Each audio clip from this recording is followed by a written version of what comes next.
People will no longer be blinded and deceived in regard to God's commands and ways. Then he will enforce obedience to his customs.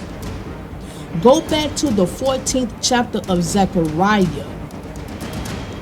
And it shall come to pass that everyone that is left of all the nations which came against Jerusalem, that is, those who were not in the army supernaturally destroyed, shall even go up from year to year to worship the King, the Lord of hosts, and to keep the Feast of Tabernacles. Verse 16.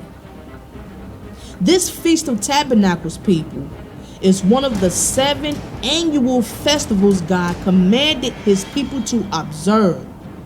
But ancient Israel rebelled. They reject God's festivals and turn to pagan festivals. The Jewish people after Ezra and Nehemiah observed them, but false Christian ministers taught that God's festivals were part of the old Mosaic system and not for us today. The clergy deceived and prejudiced the people. The people were deceived into believing that Christmas, New Year's, Easter, and etc. were days Christ ordained. But now, Christ is returning to earth to restore God's ways, including God's festivals.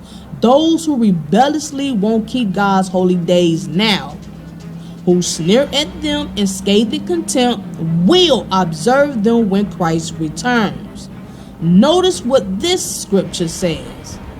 And it shall be that whoso will not come up of all the families of the earth, including Gentile nations, unto Jerusalem to worship the King, the Lord of hosts, even upon them shall be no rain. And if the family of Egypt go not up and come not, that have no rain, there shall be the plague, wherewith the Lord will smite the heathen that come not up to keep the Feast of Tabernacles. This shall be the punishment of Egypt, and the punishment of all nations that come not up to keep the Feast of Tabernacles. Zechariah chapter 14, people, verses 17 through 19.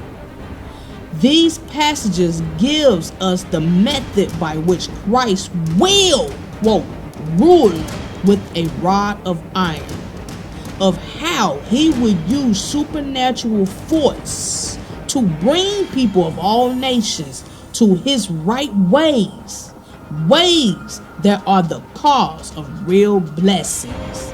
Know it.